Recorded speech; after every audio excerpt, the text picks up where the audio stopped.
The crystal wine glass felt impossibly delicate in my hand as I moved between the tables in King's private dining room. Before we begin, thank you for being here.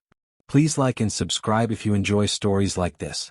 9 months of serving Louis M. King's exclusive clientele had taught me exactly how to navigate this world. Silent footsteps on imported marble, eyes downcast but aware, movements efficient and forgettable. That last part was survival. I adjusted the collar of my server's uniform, the black vest and crisp white shirt that marked me as part of the background. Professional. Invisible. Essential in a restaurant where power deals happened over $100 steaks and the wrong glance could cost you more than your job. King's occupied the ground floor of a converted industrial building in the city's revitalized district, all exposed brick and modern elegance. But the private dining room where I worked most nights was different. Soundproofed walls, a single entrance Marco controlled, and an atmosphere that changed the moment certain guests arrived. The kind of guest who arrived without reservations and left without paying. Because Louis M. King didn't charge men who operated in the same shadows he did.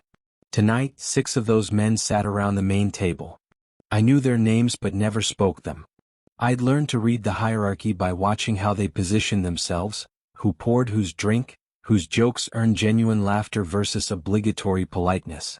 At the head sat Louis, dark blonde hair impeccably styled, tailored suit that probably cost more than I made in 6 months, and those hands. Tattooed hands that held wine glasses with casual elegance but that I'd once seen bloodied after he'd returned from what Marco called unexpected business. Marco appeared in the doorway, his bulky frame blocking the light from the main restaurant. His expression was unreadable, but something in the tension of his shoulders made my stomach clench. Victor Castellano just arrived. He'll be joining the table. I'd served Victor before. Smooth voice, calculating smile, eyes that lingered too long. Marco stepped closer, lowering his voice. Stay professional. Stay quiet. And Lillian? He paused, which was unusual for him.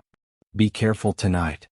The warning settled like ice in my chest, but I simply nodded. In 9 months at King's, I'd learned that when the atmosphere shifted like this, you kept your head down and moved like water. Present but unremarkable, essential but unnoticed. I smoothed my apron one final time and picked up the wine bottle I'd been instructed to bring to the table. A 1982 Bordeaux that cost more than my monthly rent.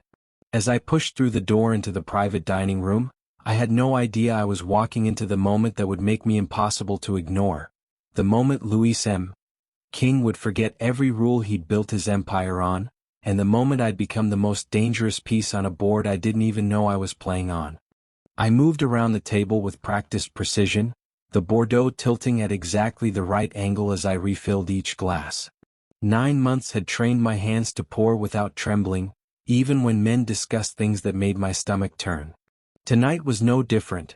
Territory disputes disguised as business ventures, veiled threats wrapped in pleasant conversation. Victor Castellano sat 3 seats from Louis, his presence a disruption in the room's careful balance. Where the other men deferred to Louis with subtle glances and measured words, Victor leaned back in his chair like he owned the space. His suit was just as expensive, his confidence just as sharp, but there was something predatory in the way he watched me move. I'd learned to ignore attention. It was part of the uniform, part of the job. Men looked. I poured wine and disappeared. But Victor didn't just look. I reached his glass, focusing on the burgundy liquid catching the light. His hand moved before I could step back, fingers closing around my wrist with calculated gentleness. The bottle wobbled slightly. My heart slammed against my ribs. A woman this beautiful shouldn't be serving men like us. His voice was smooth, his smile designed to charm. His thumb traced a small circle against my pulse point. The room went silent. I'd heard glass break before, dropped plates in the kitchen, shattered windows during a break-in at my old apartment. But the sound of Louis's wine glass exploding in his grip was different. Sharp, violent, deliberate. Crimson wine spread across white linen like arterial spray. Crystal fragments glittered between Louis's tattooed fingers, small cuts already bleeding, mixing red with red. But his eyes weren't on his ruined hand. They were locked on Victor's fingers wrapped around my wrist. She's mine. 2 words. Quiet enough that they shouldn't have carried weight. But they sliced through the silence like the glass that had just shattered, and every man at the table went absolutely still. Victor's hand released me immediately, his smile sharpening into something colder. I wasn't aware you'd made a claim, King. Neither was I. Luis stood slowly, blood dripping from his palm onto the wine-soaked tablecloth. His face was composed, but something feral burned behind his carefully controlled expression, something I'd never seen directed at anyone in this room before, and certainly never because of me. Now you are. Marco appeared at my elbow, his massive hand gentle on my shoulder. Miss Peterson, you're dismissed for the evening. I should have moved. Should have set down the bottle and left like I'd been trained to do when tensions escalated. But I was frozen, caught in Luis's gaze as he finally looked at me. For 9 months I'd been invisible. Essential but unremarkable. Safe in the background of his dangerous world. In the space of 2 words, everything had changed. Victor rose from his chair with calculated leisure, smoothing his jacket. An interesting development. His eyes found mine briefly before returning to Luis. We'll talk soon. It sounded like a promise and a threat. As Marco guided me toward the door, I glanced back once. Luis remained standing, blood and wine staining his expensive suit, surrounded by men who'd just witnessed their untouchable boss reveal a weakness he hadn't known he was protecting. The door closed behind me, but I could still feel the weight of what had just shattered, and it wasn't just the glass. My hands shook as I changed out of my uniform in the staff room. The black vest hung on its hook, the white shirt folded with automatic precision even though my mind was somewhere else entirely, stuck in that dining room, trapped in the moment Luis's voice had cut through the silence. She's mine. I pulled on my jacket, the worn denim suddenly feeling too thin, too inadequate for the November cold waiting outside. Through the wall, I could hear muffled voices, the scrape of chairs, the careful footsteps of men leaving with more purpose than they'd arrived with. Marco appeared in the doorway, his expression unreadable. Car's waiting. I'll take you home. I can take the subway. The car's waiting. Not a request. Never a request in this world.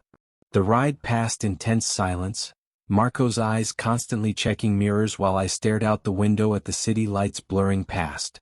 When we reached my apartment building, a 4th-floor walk-up in a neighborhood that wasn't quite dangerous but would never be called safe, he walked me to the entrance. Lock your door. Don't open it for anyone you don't know. He paused, his hand on the security door. You're protected now, Miss Peterson. Whether you asked for it or not. The door closed before I could ask what that meant. Luis stood in his office, the room empty except for the amber burn of scotch in his glass and the methodical drip of blood from his bandaged hand onto the hardwood floor. Through the one-way glass, he could see the main dining room returning to its usual elegant rhythm. No one would ever know what had happened in the private room an hour ago. Except everyone who mattered already knew. Victor had left with that calculating smile, pausing at the door just long enough to say, I look forward to our next conversation, King. About territories and other acquisitions. The threat had been clear. Subtle but clear. Luis tightened his grip on the glass, feeling the sting where crystal fragments had embedded in his palm. The pain was grounding. Real. Unlike the last 9 months of pretending he hadn't noticed the way Lillian moved through his restaurant. Efficient, observant, carefully invisible. He'd told himself it was practical awareness. She was good at her job. She understood the unspoken rules. She never asked questions or stared too long at the wrong conversations.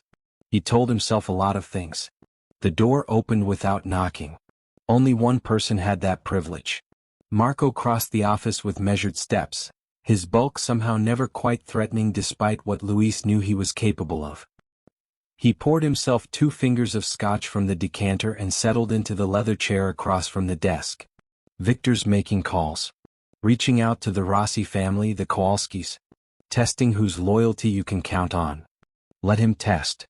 Luis's voice came out rougher than intended. Marco took a slow sip, his dark eyes assessing. She's home. Building's not secure, but I've got eyes on it until we can make other arrangements. Other arrangements. You claimed her in front of 6 witnesses.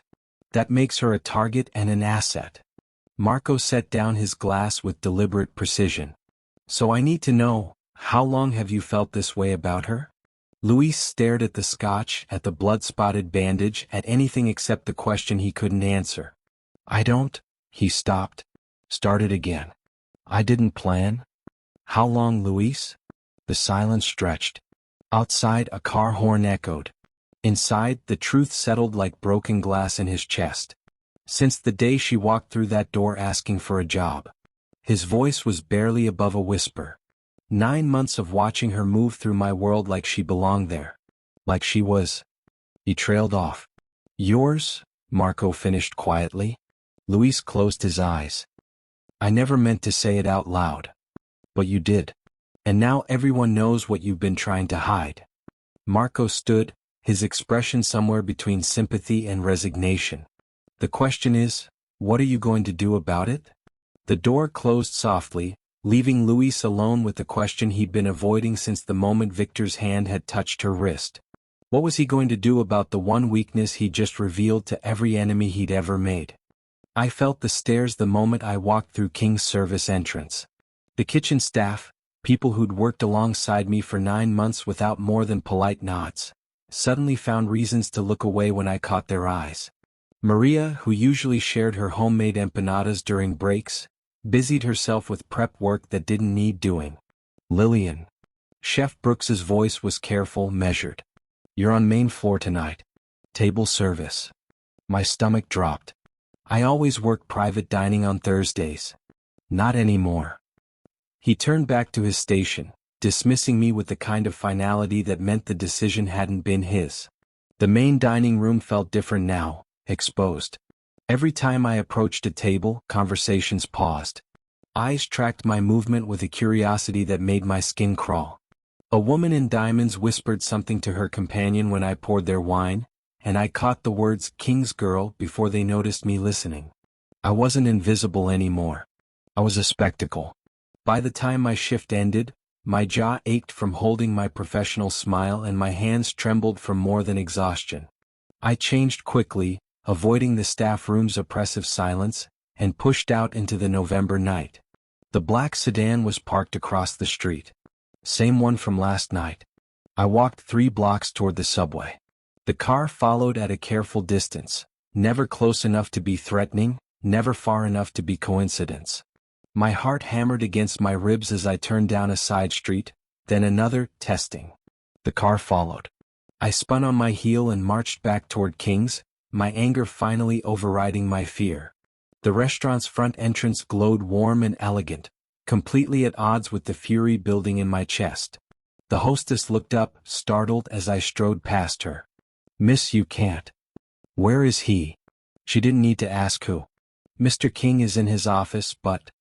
I was already moving, past the dining room, down the hallway I'd walked 100 times carrying wine and appetizers, to the door at the end that I'd never been invited through. I didn't knock. Luis looked up from his desk, surprise flickering across his features before settling into something more guarded. He was in shirt sleeves, his tie loosened, the bandage on his hand stark white against his tattooed skin. Lillian. What did you do to me? My voice shook, but I forced the words out. I've spent 9 months being invisible. Being safe. And you said 2 words and now everyone... I gestured wildly toward the door. Everyone looks at me like I'm something you own. He stood slowly, moving around the desk with that controlled grace that made him seem dangerous even in stillness. You're upset. I'm being followed. My coworkers won't talk to me. Customers whisper. I stepped forward, anger overriding survival instinct. What did your words make me? Something flickered in his eyes, regret, maybe, or recognition. He was quiet for a long moment, and when he finally spoke, his voice was low and careful. You're under my protection now. I didn't ask for protection. No. You didn't. He moved closer, close enough that I could see the tension in his jaw, the barely controlled restraint in his posture. But Victor Castellano touched you in a room full of men who understand what that means. And I responded. Which means you're no longer just staff. You're... He trailed off, seeming to struggle with the words. I'm what? I demanded. His eyes met mine with an intensity that made my breath catch. Visible. The word settled between us like a confession. The car outside is Marco's team. They'll follow you everywhere until... He stopped, corrected himself. They'll follow you. Make sure you're safe. Safe from what? From men who see you as leverage. His voice went hard.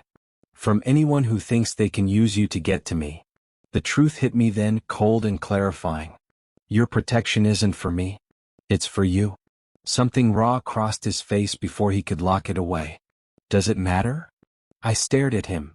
This man I'd watched for 9 months from the safe distance of invisibility, whose coffee I'd poured and whose dinners I'd served without ever truly seeing what I was part of.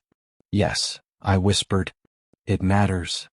I turned and walked out, leaving him alone with whatever truth he wasn't ready to tell me. Behind me I heard no footsteps following. But I knew the car outside would be waiting. The flowers arrived on Saturday morning, delivered by a courier in an expensive suit who looked more like security than a deliverman. 24 black roses arranged in crystal, their petals so dark they seemed to swallow light. I stared at them through my apartment door's peephole, my hand frozen on the deadbolt Marco had insisted I always keep locked. The courier set the vase on the floor, slipped an envelope underneath, and disappeared down the stairwell without waiting for a signature. I waited 5 minutes before opening the door. The card was cream-colored, heavy stock, the kind of expensive stationery that whispered old money and older power. The handwriting was elegant, masculine, deliberate. A shame you're spoken for.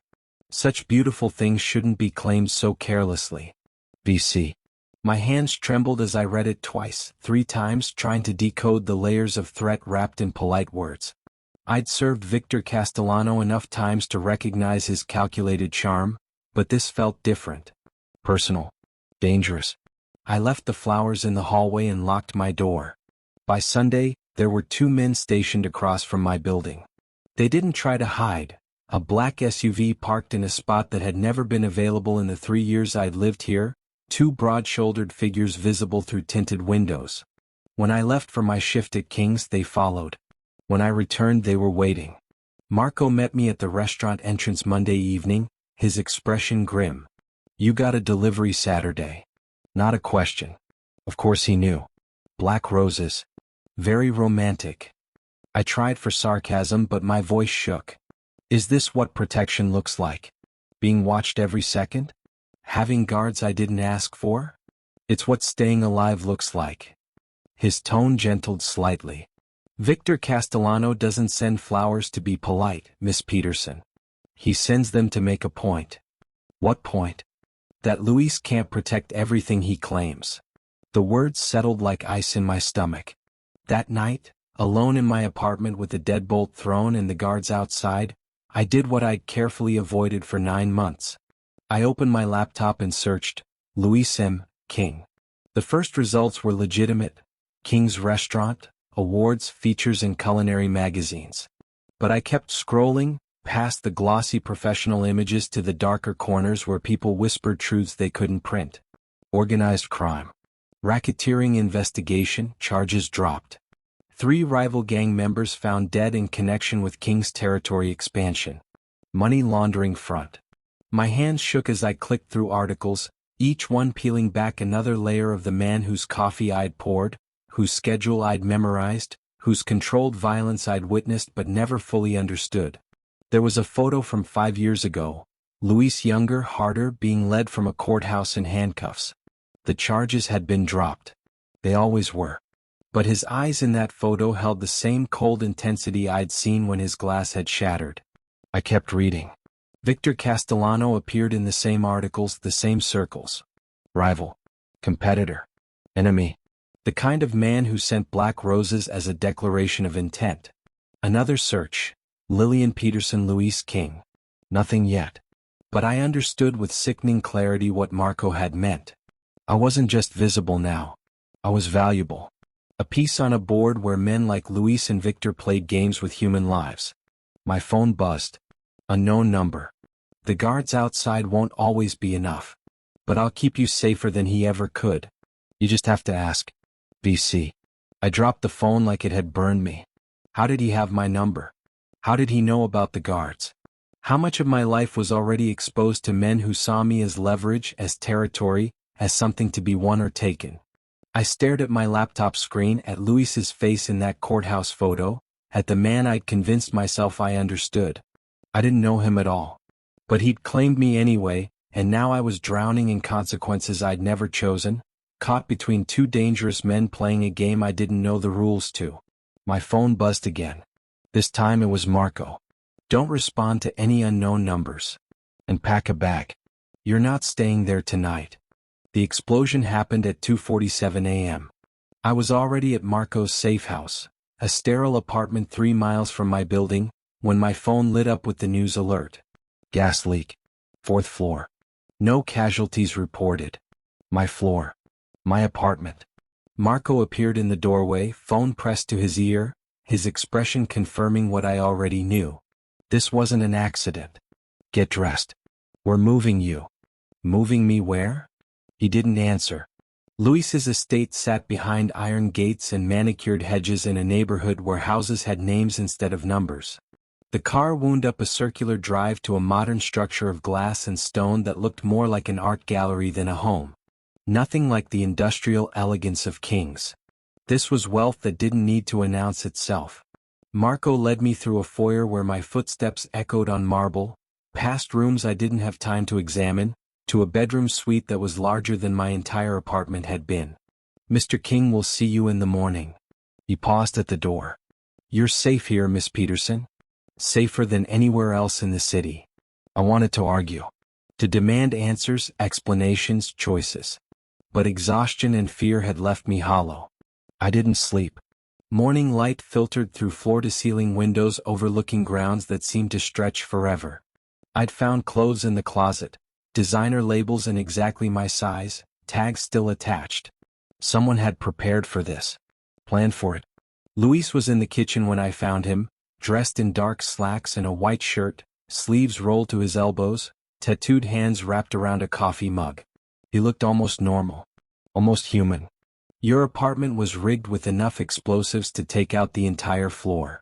His voice was quiet, matter-of-fact. Victor's message was clear. That he'll kill me to hurt you? That he'll kill anyone near you to prove I can't protect what's mine.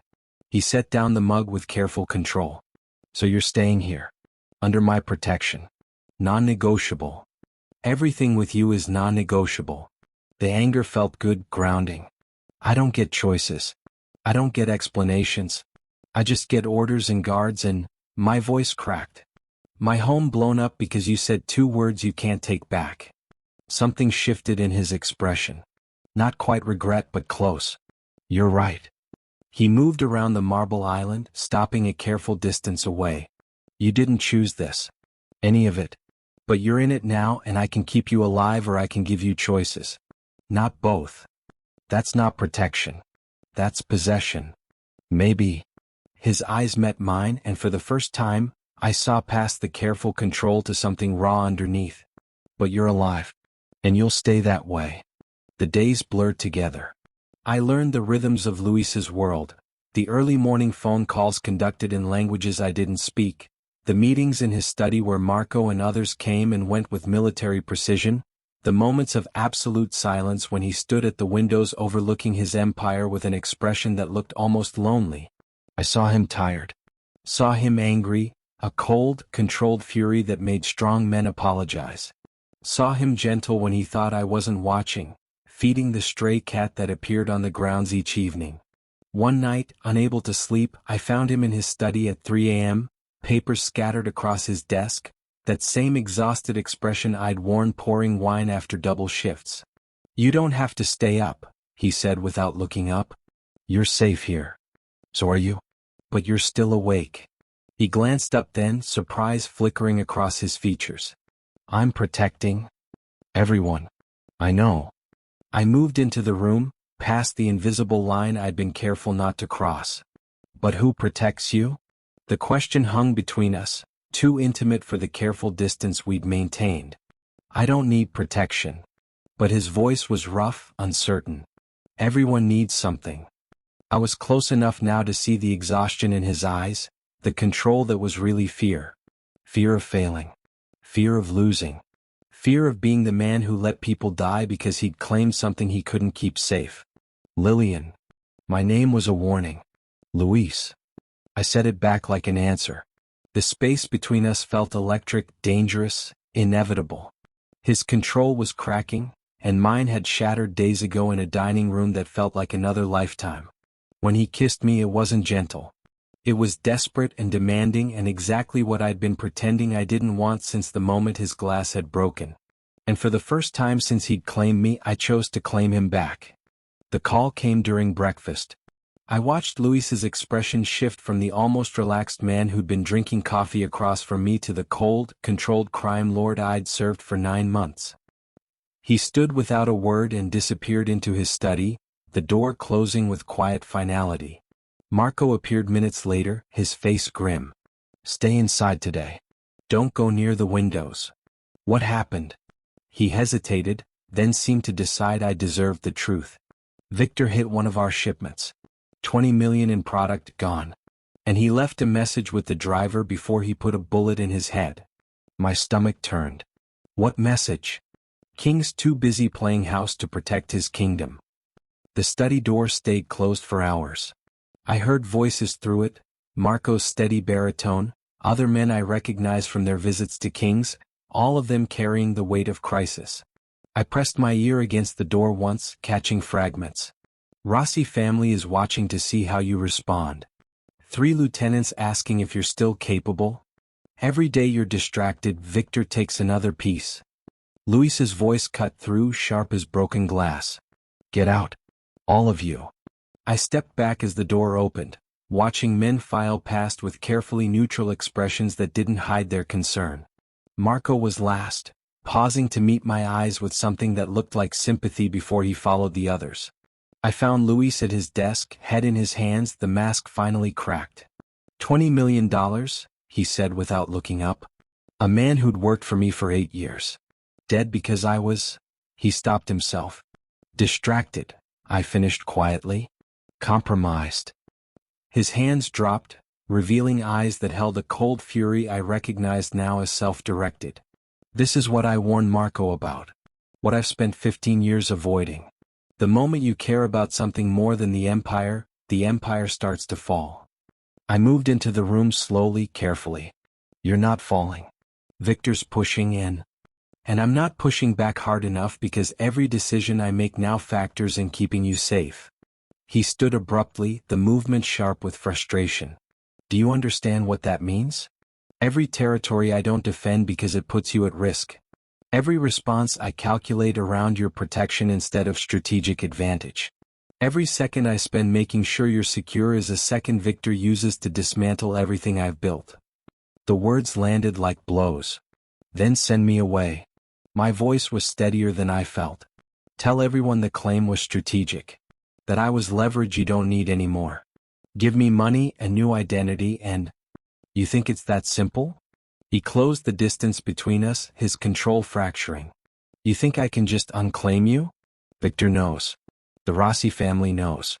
Every rival who's been waiting for me to show weakness knows that you matter. Sending you away doesn't make you less of a target. It just means I can't protect you when they come. So what then?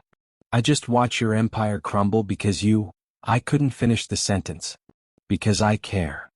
The admission seemed torn from him. Because for 15 years I built everything on the principle that nothing matters more than power, and then you walked into my restaurant and I forgot every rule I'd made. That's not my fault. No. It's mine. He turned away, his shoulders rigid with control barely maintained. I should have never said those words. Never touched you. Never let myself want something I couldn't afford to lose. Luis. I need to fix this. His voice went flat, distant. Victor wants a war, he'll get one. But I can't fight it with one hand tied behind my back, constantly worried about. He stopped himself again. About me, I whispered.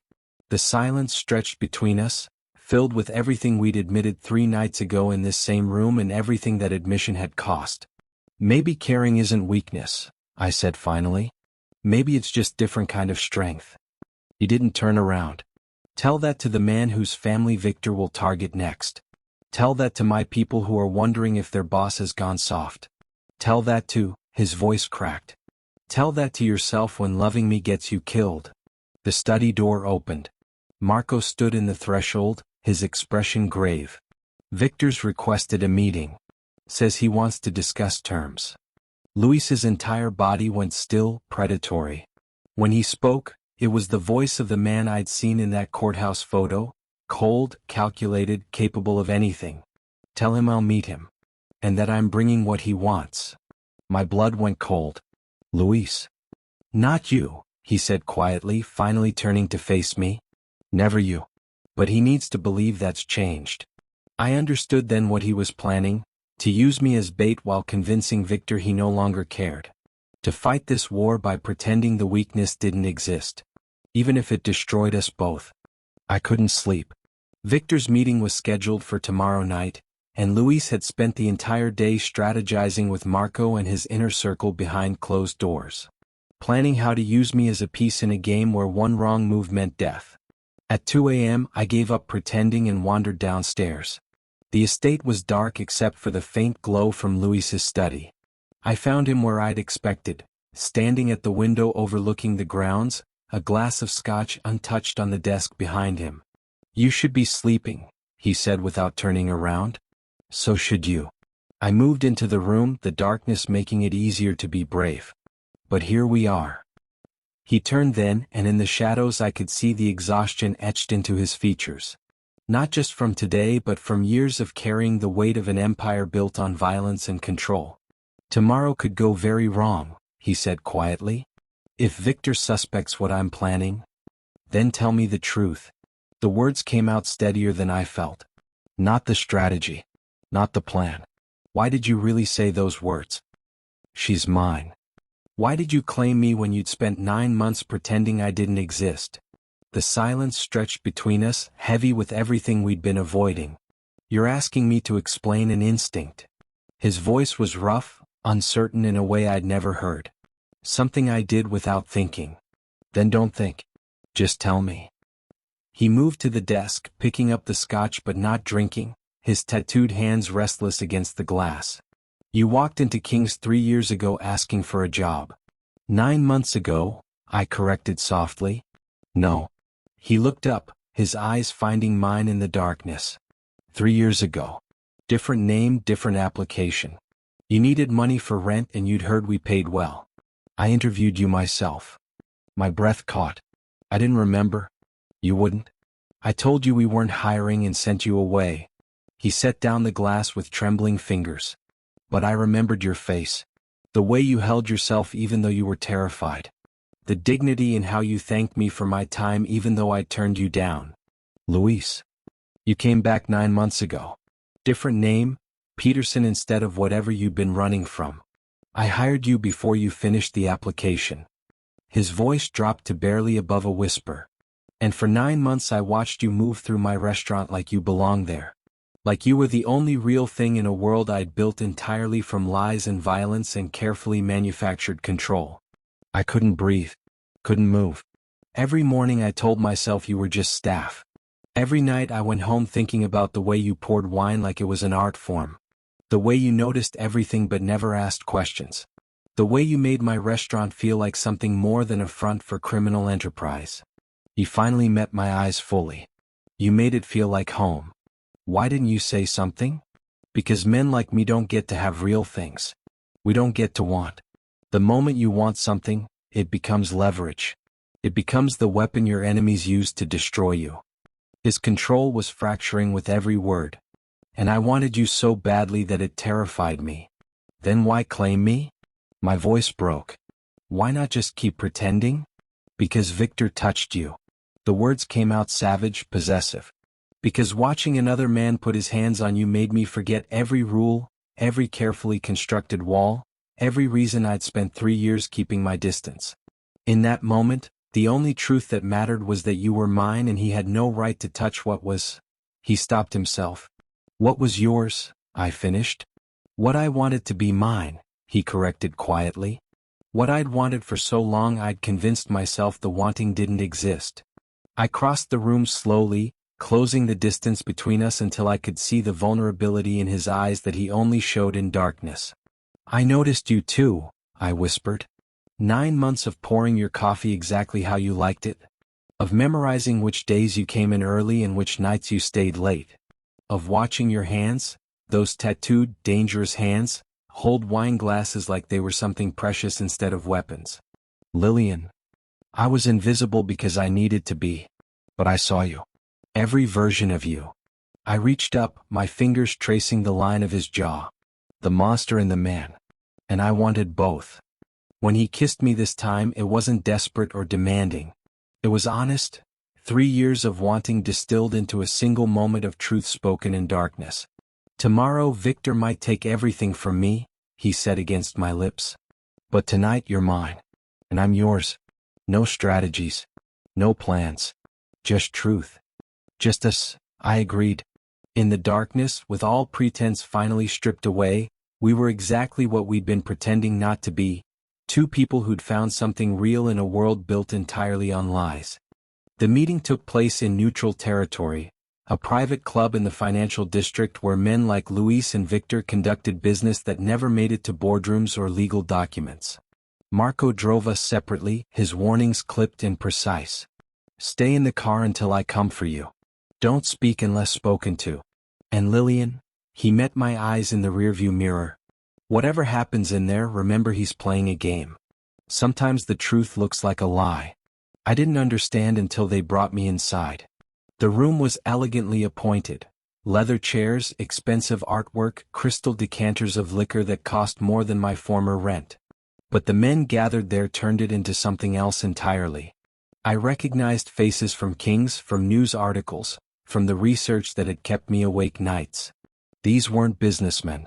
They were predators in expensive suits, and every single one of them turned to assess me when I entered. Luis sat at the head of a long table, Victor to his right, both of them separated by a careful distance that felt like a chasm. Other men flanked them, the Rossi family, associates I didn't know, Marco standing against the wall like a sentinel. Victor smiled when he saw me. Ah, the woman who started all this. Please, Miss Peterson, sit. There was an empty chair directly across from Luis. I took it on trembling legs, forcing myself to meet his eyes. They were cold, controlled, completely unreadable. Now that we're all here, Victor continued, his voice smooth as poisoned honey, let's discuss terms. Luis, you've lost territory, product, and men because of a distraction. I'm prepared to offer a truce. Return to business as usual. No more conflicts. In exchange for? Luis's voice was flat, professional. Honesty. Victor leaned back, his smile sharpening. Admit that your claim on Miss Peterson was tactical. A territorial display to assert dominance in front of rivals. Nothing personal. Nothing real. He gestured toward me like I was a commodity. Once you make it clear she means nothing beyond strategy, I have no reason to target her. The distraction ends. Your empire stabilizes. The room went silent. I watched Luis's face, searching for some sign of what Marco had warned me about, that truth could look like lies. But I saw nothing. Just the controlled, cold expression of a man calculating his next move. You want me to publicly renounce my claim? Luis's voice was carefully neutral. I want you to admit what we all know. Victor's eyes glittered with triumph. That caring about anyone in this business is weakness. That she was never yours, just a pawn you played badly. My chest constricted. Every man in the room was watching, waiting. Luis stood slowly, his movements precise. He buttoned his jacket with those tattooed hands I'd memorized, his expression revealing nothing. When he finally spoke, his voice carried through the room with absolute authority. 3 years ago, a woman walked into my restaurant asking for a job. My heart stopped. I turned her down because I knew the moment I let her into my world, she'd become exactly what Victor's describing. A weakness. A distraction. Something my enemies could use against me. He moved around the table, each step deliberate. 9 months ago she came back. And I hired her anyway because I'd spent 3 years trying to forget her face and failing. Victor's smile faltered. Every day for 9 months, I watched her move through my restaurant pretending I didn't notice. Pretending I didn't care. Pretending that having her close was enough. Luis stopped directly in front of me, his eyes finally meeting mine with an intensity that stole my breath. And then you touched her. He turned back to Victor, to the room full of dangerous men. So yes, my claim was strategic. It was calculated. It was every bit the territorial display you're describing. His voice went quiet, deadly. But it was also the truth I'd been hiding for 3 years. She's mine. Not as leverage. Not as tactics. But because I choose her. And I'll burn down anyone who threatens what's mine. The room erupted. Men stood, voices raising in argument. Some supporting Luis's show of strength, others calling it suicide. Victor's face had gone cold with fury. Marco moved closer to Luis's side, hand beneath his jacket where I knew a weapon waited. Through it all, Luis's eyes stayed locked on mine. The truce, he said to Victor without looking away from me, is rejected. You want war? You have it. But she's not negotiable. She never was. Victor stood, his chair scraping against hardwood. You just signed both your death warrants. Maybe. Luis finally turned to face him. But at least I'll die for something real instead of living for a lie. The meeting dissolved into chaos. Marco was pulling me toward the door, other men shouting, deals fracturing in real time. But all I could see was Luis, standing in the center of it all, having chosen truth over empire. Having chosen me. The car ride back to the estate was silent except for the sound of Marco on his phone, orchestrating responses to what had just happened. Luis sat beside me in the back seat, his hand wrapped around mine with a grip that felt like an anchor in a storm. Victor will move tonight, Marco said, ending his call. He can't let this stand. If he doesn't retaliate immediately, he looks weak. Let him come. Luis's voice was calm, certain. We're ready. But I heard what he didn't say, that being ready didn't mean we'd survive. The estate was already fortified by the time we arrived. Men I'd never seen before positioned at every entrance, vehicles blocking the drive, the kind of military precision that turned a home into a fortress. Marco disappeared to coordinate defenses while Luis led me inside to his study. You should have lied, I said once we were alone. Told them what Victor wanted to hear. Bought yourself time to what? Pretend you don't matter? He turned to face me, and for the first time since the meeting, I saw the fear beneath his conviction. I've spent 3 years lying, Lillian. 9 months pretending. I'm done. Even if it costs you everything? Especially then. He crossed to me, his hands framing my face with a gentleness that contradicted the violence being prepared outside. Because the moment I started calculating your value against my empire's survival, I'd already lost both. The only way forward was the truth. A phone buzzed. Marco's message, they're coming. 20 minutes out. Luis read it, then set the phone aside with eerie calm. I need you to go to the safe room. Marco will take you. No.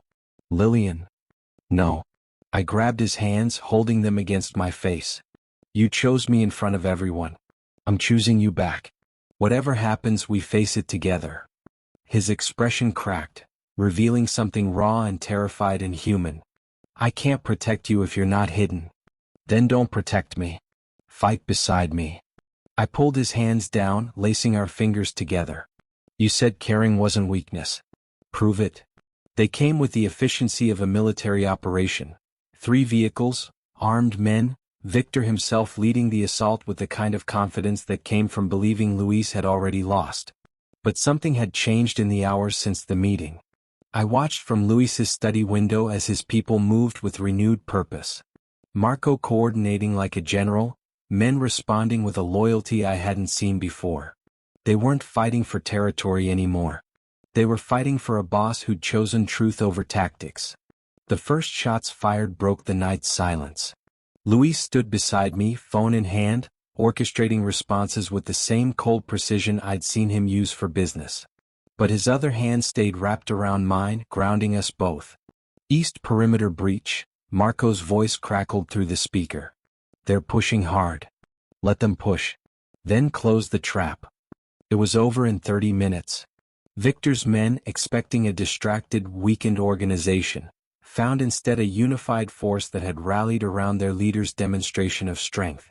Not the strength of emotional detachment, but the strength of conviction, of choosing something worth protecting. When Marco brought Victor into the study, disarmed, defeated, but alive, Luis didn't gloat. He simply looked at the man who'd tried to use me as leverage and said, "You made a mistake. You thought caring made me weak. But it gave me something to protect. And a man protecting what matters is far more dangerous than a man protecting nothing." Victor's smile was bitter. "You'll still lose. Maybe not today, but eventually. They all do. Maybe." Luis's grip on my hand tightened. "But I'd rather lose having lived for something real than win having lived for nothing." Marco escorted Victor out, exile, not execution, because Luis had proven his point without needing to make martyrs. In the aftermath, as dawn broke over the estate and his people began standing down, Luis pulled me close. "I told you once that I never meant to say those words out loud." His voice was rough with exhaustion and relief. "But I'd say them again. Every day. In front of every enemy I have." "She's mine," I whispered against his chest. "She's mine," he agreed. "Not as possession. Not as weakness. But as choice. As truth." He tilted my face up to meet his eyes. "As love." The word hung between us, the one thing neither of us had dared say despite everything we'd confessed in darkness. "As love," I repeated, claiming it. Claiming him. Claiming us. Outside, his empire continued. Stronger now, rebuilt not on emotional detachment but on the understanding that some things were worth every risk. And inside, in the morning light, we were exactly what we'd always been since the moment his glass had shattered. Two people who'd found something real in a world of carefully constructed lies. This, mine, ours. For real this time. Forever. Thank you for watching till the end. If you enjoyed this story, please like and subscribe for more.